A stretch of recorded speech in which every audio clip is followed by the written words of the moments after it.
노회찬과 잔치국수. 정신 못 차리는 외교 안보 라인. 노회찬 죽음으로 때 아닌 잔치국수 먹고 싶다는 사람이 많아졌습니다. 살면서 항상 상대의 불행을 대놓고 풍자하고 희화화하면서 상대방 기분 따위 아량곳 않고 오직 자기 세력들에게만 만족감을 심어준 노회찬의 업보입니다. 이런 노회찬의 죽음에 애도는 절대 못하겠습니다. 풍자하고 희화화하고 싶어 입이 근질거리지만 양아치 좌파 스타일은 될 수 없으니 그냥 참겠습니다.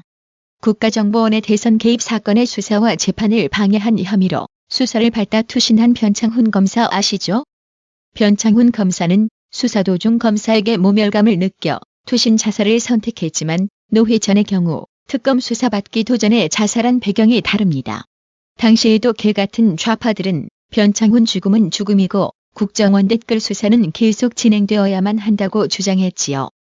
저도 공감합니다.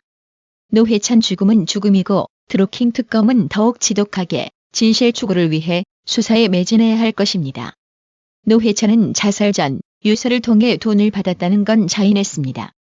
노회찬의 자살로 박 대통령이 새삼 대단함을 느꼈습니다. 언론, 방송의 무차별 왜곡 보도. 자유한국당의 외면과 좌파 정치권의 무차별적인 공격을 받고도 묵묵히 인내하며 억울한 옥살이를 하고 계십니다. 결코 청렴하지 않았다면 절대 버텨내기 힘들었을 겁니다. 사랑하고 존경하는 박 대통령님. 이 시련은 곧 끝날 것이니 더욱 강건하셔야 합니다. 많은 우파 애국 국민들은 그렇게 염원하고 있습니다.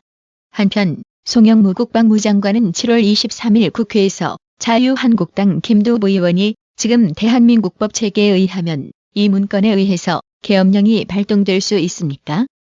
라는 질문에 송영무 장관은 이 문건으로는 계엄령 발동이 어렵다고 발언하면서 실제 계엄 시행 계획으로 판단하고 있는 듯한 청와대의 입장과는 차이가 있어 보였습니다.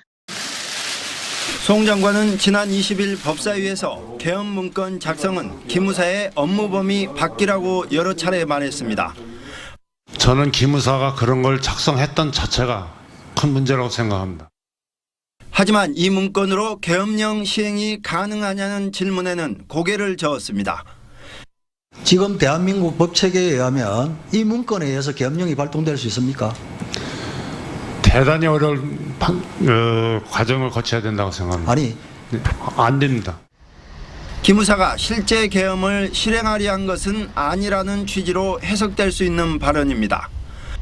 송 장관은 또 기무사 개혁을 목표로 문건 발표 시점을 조정했다는 점도 내비쳤습니다.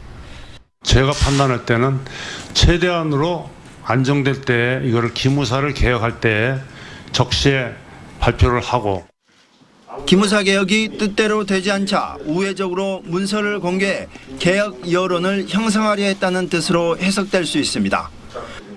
송 장관은 앞서 발표한 입장문에서는 지방선거 등을 고려한 정무적 판단으로 기무사 문건 공개를 미뤘다고 설명했습니다. 이번 기무사 문건, 한마디로 의도가 뻔히 보이죠? 이번에는 더욱 열불 터지는 소식입니다. 한국의 북괴 석탄 수입으로 인하여 안보리 대북 제재 위반 의혹을 받고 있는 가운데에서도 7월 20일 유엔에 참석한 강경화는 공식 안보리 브리핑에서는 북한 비핵화 전까지 제재는 유지돼야 한다는 입장을 내놓고는 그 뒤로는 남북 간에는 대북 제재의 예외가 필요하다고 언급한 것으로 알려졌습니다. 한마디로 겉다르고 속다른 이중 플레이를 하고 있는 건데요. 문재인 좌파 정권은 북한산 석탄 유입을 알고도 처벌하지 않고 유엔 제재를 어긴 배의 입항과 통과를 그 뒤로도 허용했습니다. 미 국무부 관리는 7월 19일 유엔 제재를 위반해 북한 정권을 계속 지원하는 주체에 대해 미국이 독자 행동을 취할 것이라고 했습니다. 여기에는 중국, 러시아뿐 아니라 한국도 포함된다는 것이 워싱턴 분위기라고 합니다. 또한 북괴 비핵화 실질적 행동 변화가 전혀 없는데도 불구하고 정의용 국가안보실장이 미국으로 날아가 종전선언 문제를 논의했지만 별다른 성과 없이 종전선언에 대해 미국의 답을 받아오지 못한 채 귀국했다고 합니다. 한 외교 소식통은 정 실장이 미국을 방문한 건 실수라는 평가까지 하고 있습니다. 우리 정부의 소극적인 태도로 대북 제재에 구멍이 났다는 지적이 나오는 상황에서 미국보다는 북한을 먼저 설득했어야 했단 겁니다. 북한은 연일 우리 정부를 비판하며 압박하고 있습니다. 문재인을 직접 겨냥해 입을 놀려댄다고 비판한 데 이어 7월 22일에는 한국 정부가 대북 제재 압박 공세 지속을 떠들면서 남북관계 개선에 제동을 걸고 있다고 주장했습니다. 북괴의 비난이 마치 문재인 좌파 정권이 알아서 하루빨리 미국을 설득해서 대북 제재 완화시키고 종전선언하게 만들라는 지령 같습니다. 작년 2017년 10월 유엔 안보리 대북 제재 결의를 어기고 북한산 석탄 9,156톤을 국내 반입한 의혹을 받는 제3국 선박 2척과 관련 청와대와 정부가 사건 직후 그 내용을 보고받고도 4개월 넘게 적절한 조치를 취하지 않았던 것으로 7월 22일 알려졌습니다. 박 대통령 민사법률 대리인을 맡고 있는 도태우 변호사는 7월 21일 태극기 집회 연설을 통해 북한산 석탄 불법 수입이 들통난 것이 심각한 국면에 처하자 이를 무마하기 위해 좌익들이 기무사 계엄령 문건으로 공포감을 조성하며 선동하고 있다고 주장했습니다.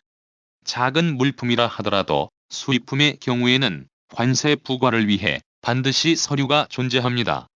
서류 한 장이면 누가 수입했는지, 어디로 실려가 무엇에 사용될 예정이었는지 쉽게 밝힐 수 있는 것입니다. 정부는 왜 이 수입업자를 밝히는데 그처럼 오래 걸렸는지 모를 일입니다. 미국이 독자 조사할 가능성을 내비치고서야 마지못해 발표하는 모양새입니다. 더구나 부정수입이라고 얼버무리는데 외교부 보도자료에는 정식으로 통관 절차를 거쳤다고 합니다. 밀수라고 발뺌할 수 없기 때문일 겁니다. 배에 가득 실린 석탄을 세관이 눈뜨고 다 지켜보는 인천과 포항을 통해 밀수했다는 말이 성립될 수 있겠습니까?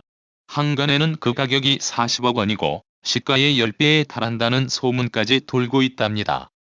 정부는 이 업체에 관련된 모든 사실을 즉각 투명하게 공개해야 할 것입니다. 누가 관여된 어떤 회사인지부터 업체 활동 내역, 수입량, 수입액, 판매가, 판매 용도 등 일체의 사실이 공개되어야 합니다. 이번 유엔 결의 위반 문제는 정말 심각한 것입니다. 유엔 결의 위반에 대한 미국의 제재 효과는 미국 또는 미국 내 회사와 거래를 끊는 데만 그치지 않습니다. 금융제재 및 2차 제재 효과를 고려할 때 북한 석탄 수입업체뿐만 아니라 사용업체도 EU, 일본, 아세안 등 세계 전역과 거래를 하지 못하게 됩니다. 도태우 변호사는 국정조사와 특검을 요구해야 할 국회와 야당이 완전히 이 책임을 방기하더라도 각성된 국민의힘과 국제 역량이 결코 이 사태를 좌시하지 않을 것이라며 당장 수입업자를 체포해서 심층 조사를 통해 진상을 밝히자며 목소리를 높였습니다. 윤서인 작가는 자신의 페이스북을 통해 노회찬 죽음과 관련 망자에게 망언한다며 시비를 걸어오던 좌파에게 과거 자신이 박정희 대통령에게 했던 파렴치한 행위들을 캡처한 사진을 띄우자 바로 잠수를 탔다고 합니다. 이게 내로남불 좌파 본색이죠. 이처럼 좌파들은 결코 자신들의 지난날 추악한 행위에 대해서는 절대 각성하거나 자성하지 않습니다. 이명희님, 항상 정기적으로 구독료 후원 감사합니다. 다음에는 바뀐 새마을 금고 계좌로 부탁드립니다. 나라의 TV는 보다 더 양질의 컨텐츠를 생산하기 위해 자발적 구독료를 후원 형식으로 받고 있으니 많은 성원 부탁드립니다. 시청해주셔서 감사합니다. 구독은 꼭 눌러주세요.